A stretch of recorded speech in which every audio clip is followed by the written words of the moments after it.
Blame game. California Governor Jerry Moonbeam Brown says wildfires are caused by this. By John Anthony for Silence is Consent. Governor Moonbeam himself, Jerry Brown, thinks he has figured out what is causing his state's wildfires. Numerous conservatives have become fed up with the climate change narrative because although there is some evidence to suggest that the Earth's climate is changing, there is very little evidence to suggest that it's not just a natural cycle.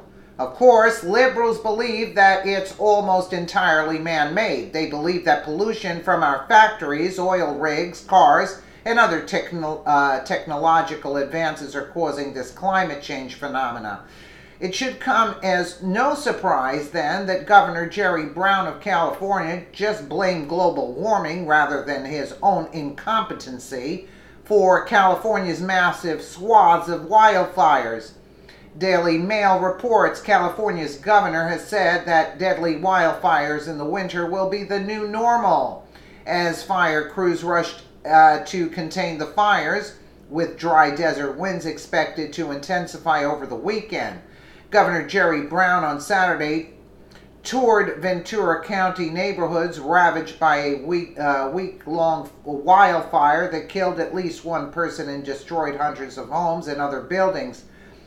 At a news conference, the Democrats said drought and climate change mean California faces a new reality where lives and property are continually threatened by fire at a cost of billions of dollars.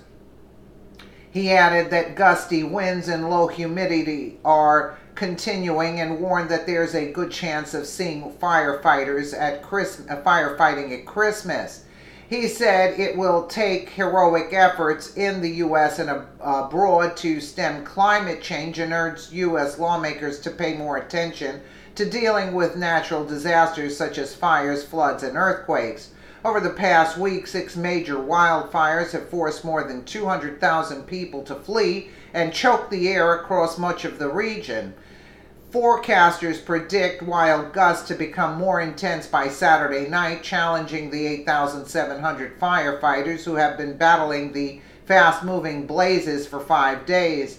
As we know, when a tornado hits the Midwest, there is no stopping it. When a hurricane hits the East Coast, there's no stopping it. When Santa Ana winds come in, there's no stopping them, said Captain Kendall Borticer of the California Department of Forestry and Fire Prevention. Give me a break, all these places, and they do nothing. Firefighters gained ground Friday as some of the earliest evacuees who fled from flames Monday were being allowed to return home. Yet new fires were popping up, and danger persisted. The vegetation is bone dry, and there's been hardly any rainfall. Winds were expected to gust up to 40 miles per hour Saturday and up to 50 on Sunday in the Los Angeles and Ventura areas, the National Weather Service said. The winds potentially put the fires that are currently burning at risk of spreading, said Lynn Tolmachoff, spokeswoman for CAL FIRE. Brown met at noon with residents and officials in Ventura County, northwest of Los Angeles, where officials said the largest of the blazes, the Thomas Fire, has charred 148,000 acres and destroyed 537 structures. We're going to recover, have no doubt about that, the governor said on Twitter on Friday. Yeah, recover to what? For rebuilding and then more fires? For a pack of idiots that don't know how to take care of things? I mean, really? The fires have taken people by surprise. You wonder why? Over a large swath of Southern California since the biggest fire broke out Monday evening in Ventura County. The only death attributed to the fire so far involved a 70-year-old woman who was found dead in a wrecked car on a designated evacuation route in a small city of Santa Paula. Virginia Pensacola, 70, was found dead in Ventura on Wednesday. Officials said she had been fleeing the Thomas Fire, the oldest and biggest of the blazes, when she died. 3 people were also burned trying to escape a fast-moving fire that started Thursday 50 miles north of San Diego that overran a mobile home retirement community and a racehorse training facility. John Napa did not initially believe a sheriff deputy's order to leave when he first spotted the fire outside his home in the Rancho Montserrat Country Club.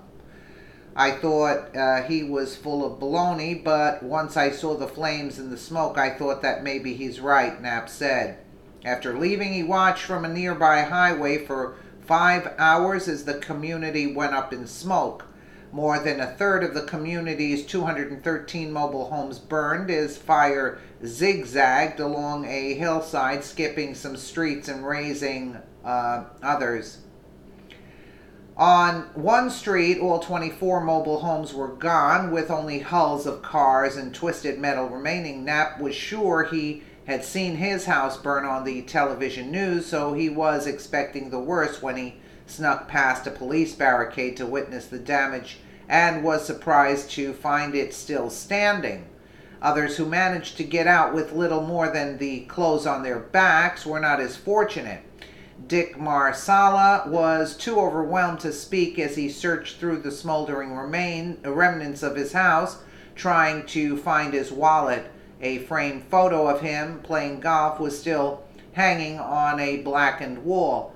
"I'll be darned," he said, his eyes tearing up as he put on sunglasses. Tom Metier, whose home was spared, zipped through the mobile home park in a golf cart, giving bad news to some of his neighbors who called him.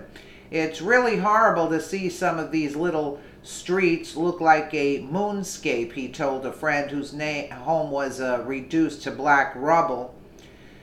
The flames that tore through Fallbrook, the self-proclaimed avocado capital of the world, also hit hard in nearby town of Bonsall, where an estimated 30 to 40 elite thoroughbreds perished. Wow, man.